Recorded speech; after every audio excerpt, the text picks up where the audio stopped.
MFL has really taken the internet by storm over the last month or so. This is the Football Manager experience game that is set in an open network environment, and on top of all the customization and all the personalization that goes into creating your own club and establishing your own identity on the game, it's got players everywhere who have been licensing their clubs and getting ready to go, eager with anticipation to get Season 5 of MFL underway. And in the video today, we're going to be revealing the MFL live calendar update that we've had for the end of Season 4 leading into Season 5. So in this video, we'll be able to show exactly when is the best time to get your club up and running, when do you need to get your club up and running by, as well as some other little top tips and different strategy, decision making kind of hurdles that we're going to need to overcome between, really at any point in your journey, every time you're going in between the different seasons. If you're a brand new person, of course, being mindful of when you are coming into the game, and ultimately for everyone who's here right now, some of the stuff you're going to need to be doing in the market over the next couple of days. At any point in the video, if you do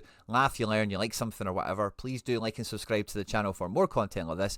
If you are brand new to MFL and you haven't opened up your account yet, there's a link in the description of this video and in the pinned comment that will get you all the best beginner bonuses available for starting up and opening your account. By doing so, you support me and all the content here at the channel, so I'm forever grateful if you do click on that link and sign up directly, allow cookies and all that kind of stuff as well. Of course, if you do get stuck, if you've got any questions, I've got some great beginner tutorial content you can check out, or just jump into the comment section and I'll come and sort you out. But yeah, let's just get stuck straight into it, because there's a lot of meat on the bones whenever we get a calendar update for MFL. This is the 4th or 5th one I've seen, and it's always a point of excitement for me where it's like, right, let's see the dates in the calendar. When is rollover day? When does the transfer window open? When is registration?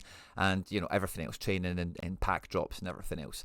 And the calendar, again, it leaves nothing to the imagination. It's very well detailed, very well laid out. I love the aesthetics of it all, how it does lay out. And as you can see, MFL seasons generally run for around the kind of 6-week mark, so it looks like the end of Season 5 will be the 1st of June, end of May. At point of recording, we're at early April. So no matter when you're watching this, you can just kind of check out the latest piece of MFL content on the channel. You'll see where we're at, and then you can kind of extrapolate what's on this calendar in this video against current time, current situation. Because as of today, we are at match day 17, and this is when pre-contracts open up for the following season. So every player that is available to be loaned can have those deals sorted. Nothing is actually set in stone, but until I think it might be the beginning of the transfer window. So deals that are done can be undone, I think, a little bit easier between now and the transfer window, but there is a cut-off date where they become more permanent versus the pre-contract stage. So if you want to go out there and kind of flesh your club out, you can kind of do some early business, but you won't be as bound to it as you would be, later on in the window itself. We still have the remainder of Season 4 to run out, which means players are still going to be playing in competitions, trying to establish where they are on the table. Are they getting promoted? Are they getting relegated? And along with the training and the cup that's going on, there's still a lot of progression and a lot of MFL to be earned by so many clubs.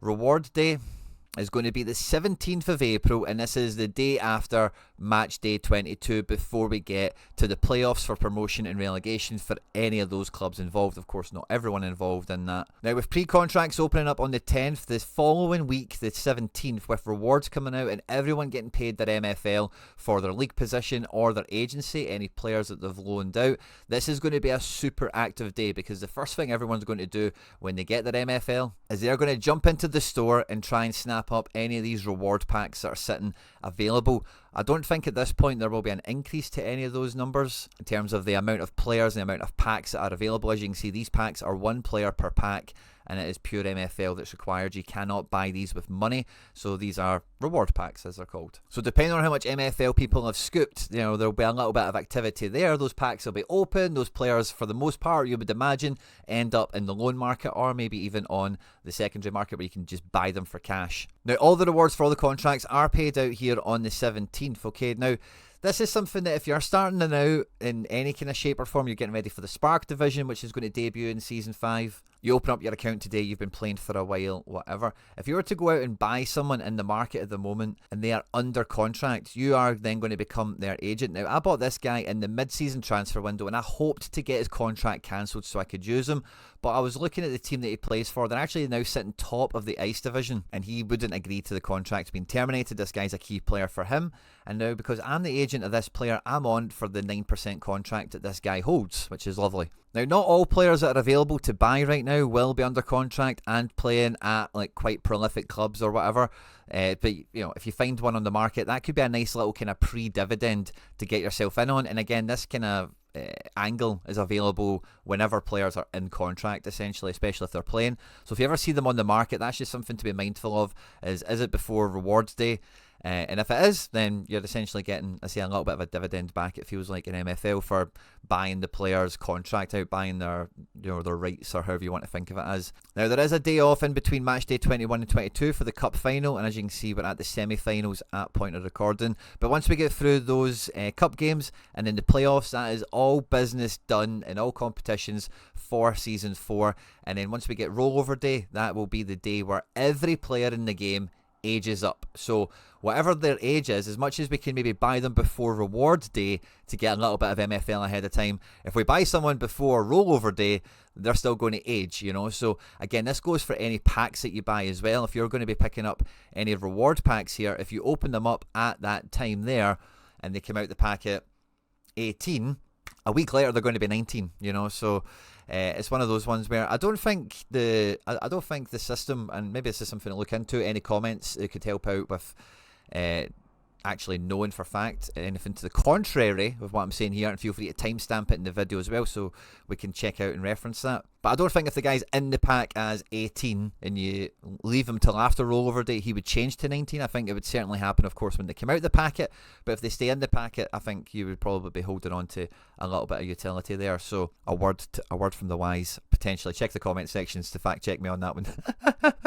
But promotions, relegations, everyone's then going to see their new divisions as well. And then the transfer window opens and players will now start to move around. And I think this is where the pre-contract thing becomes much more of a harder thing to get out of. You can still request contract termination and all that kind of thing if you maybe think you send a bunch of offers out for forwards and about 3 of them accept, you only wanted 2 of them, that kind of thing, or a better player becomes available to you somehow and you want to get out of a pre-contract. This is going to be pretty much your last day to do it. So I thought I would just go and get clarity on this. So I hit the learn more button, and yeah, this can be cancelled by either party without mutual consent. So pre-contracts are on the flimsy side of things, let's say, but again, they can help you just to at least start to flesh out your squad. And if contracts are cancelled, once we get to the transfer window, that's when proper business itself can happen, as well as squad registrations for the competition itself. Now, you have your club, you're not automatically entered into anything. You need to make sure you're checking the competitions tab here on the main page, and whatever league and cups you're eligible for,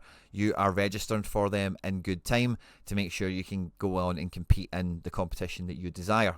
And that starts from the 22nd of April, with match day 1 coming on the 30th of April, so like 8 days later or so. And the transfer window, as you can see, goes all the way to the end of match day 3, so you can get a couple of games in, and if you quickly realise you're needing something, you've not got rotation options, your level of best guy is not good enough and you need further reinforcements, it could be a variety of things, then you've still got the first couple of matches there. This entire time you can play friendlies, of course. Friendlies you can find in the game tab very easily enough.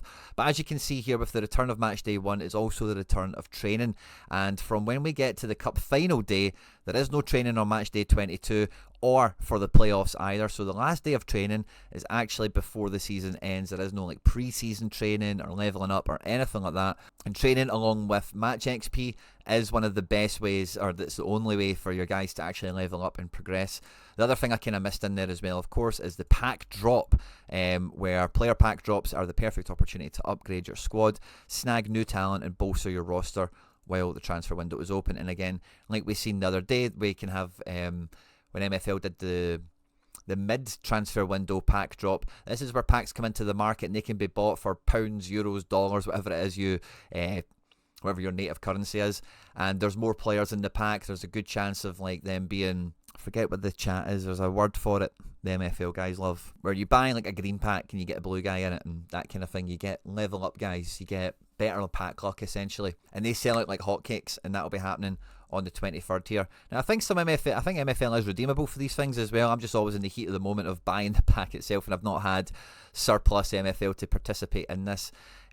So again, great opportunity to get involved, but be warned, they do go very fast, and relative to demand at the moment, the packs there's not great availability. And I actually found, like, I'm going into my 5th season now of MFL. I really found in my first 3 seasons, I wasn't really that interested in the pack drops. I was much more interested in actually, if I was going to spend money, actually going into the marketplace and cherry picking the guys I was after. And when these pack drops come out, the market becomes a wash of players that are available for loan but are also available for sale. And if you're ever struggling to work out what is a good value of some of these guys, you're kind of, once you've looked at enough of them and you see statistics, you start to get a bit of a gauge of yourself of where the market sees them. But if we also go on to mflplayer.info, it's a free website to use, and all you need to do is put in either the player's name or their little ID number, which you can see on the, when you click on them, like here, this number just underneath his name and his club and whatever, and it'll give you an average value of a card like this with a similar age, rating and position, so you get a gauge of kind of what other people are actually transacting for, to give you a sort of gauge. Now, every player is a little bit different. Every player has its own kind of thing going for it. So it is just a guide. Generally, I've found players that are under like $60 or so. It's pretty good. It's pretty accurate. It gives you a good indication of the market. And I've managed to find some guys that, like, I'll maybe come onto their page and it will say should be sold for less than $40. And they're up for 20 or something like that, so you know that they're maybe underpriced by the market. And one of the things that made me actually push the button in the mid-season transfer window to buy Gerald Herbst here is that he was listed on the market for $50, and when I scouted him in the pre-season of Season 4, that average value on mflplayer.info had him rated around the $28 mark, maybe $32, and I wasn't prepared to pay like 1.5x for him at that stage. I was just, trying to manage my resources. I've not got infinite funds and whatever. But as the marketplace was growing, we've also had a wee bit of a surge in demand recently. That MFL player price, now I've not checked this, so my purchase might have moved the needle a little bit here. But yeah, it was up to like $40, $45, and I thought, interesting. If the marketplace for guys like this is moving and he's still available at $50, I'll just go and buy him. And I kind of mentioned partly the reason why earlier. So this is a really good tool for just gauging value, and if you see different price movements, if you do see that kind of, like I just seen with this Herbst guy, it can help give you enough info, enough knowledge to make good decisions or avoid bad decisions. Yeah, that's probably the best way of putting it. Now, just a wee bit of an update, a wee bit of a catch up on the video today as well. At the beginning of Season 4, I was projected to finish 6th, and you might say, okay, it was kind of tight between really, 3rd, 4th. And if you think I'm in the mix, really down to 8th. They're all very similar level squads based on their best 11 average, the best 16, all that good stuff. And it's been updated since the mid-season transfer window, and even with my mid-season recruits, it didn't really move the needle for me. But at point of recording, we have just came off our return match against FC Heat, who are undefeated and were top. The last time we played them, they beat us 4-2, but we drew with them 1 each. And after narrowly losing out again to Castilla, who are top, this game finished 5-3, but this was 3-3 going into like the 85th minute or something. It was a really, really tight match. And again, when you see the difference between those two clubs, their best 11, 874, 887 versus my 845, that's like a significant uplift on the best 11 quality. I'm still within touching distance of them, and I've kind of disconnected myself from the pack. We've got 5 or 6 games left. It's still kind of all to play for, really. The two of them still have each other to play, which will really open things up. And all the guys I've loaned out from my agency, for the most part, by the way, a lot of my guys are getting promoted. A lot of the players that I've loaned out this season,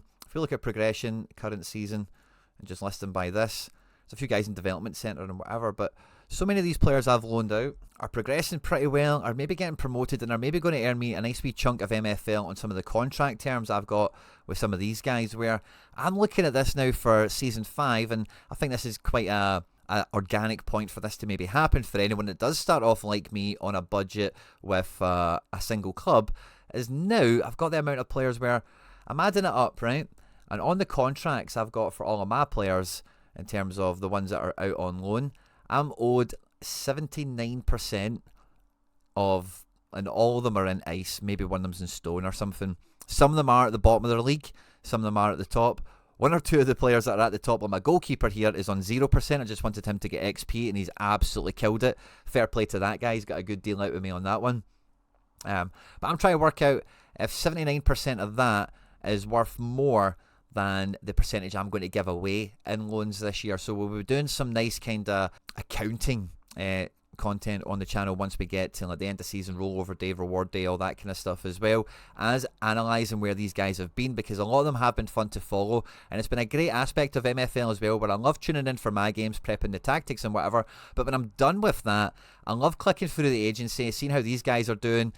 For some of you guys as well, a lot of these clubs are friends in the community as well, but I'm now at that point where I'm thinking, do I get a second club and loan all these guys into it, and then get 100% of a Spark team, for example, and then FC Barcelona can represent in Spark, go and win the thing, add that to our legacy as a club, like a foundation squad, a B squad as it were, of all players that are like first owner, all guys that I've packed that just have never made the cut to play for FC Barcelona itself, but could maybe do a bit of damage in that Spark League for our kind of feeder club or whatever. Or maybe, do I just loan them all out again? I'm hopefully going to get promoted, so there will be some extra players in my first team squad that will not make the level up. You know, the backup guys I've got now won't be backup guys next year.